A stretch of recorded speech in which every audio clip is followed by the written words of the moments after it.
binnen de kern van de Harkema? Ja!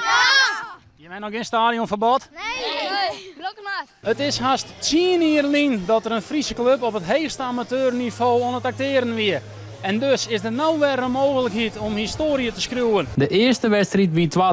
En dus is het simpel. Wat nou wint, mooi terug naar de finale van de Nooi-competitie. Noordwijk is zeker niks. Wie pakken ze? Motivatie van u is, dus het komt al heel goed. Al binnen 10 minuten is het 0-1 van Noordwijk.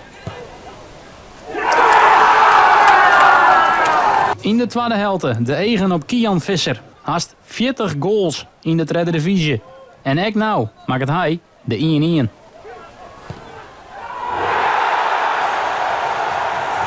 Maar daarna gaat het volslijn mis voor de Harkemase boys. Het wordt 1-2 terug Emiel Wendt.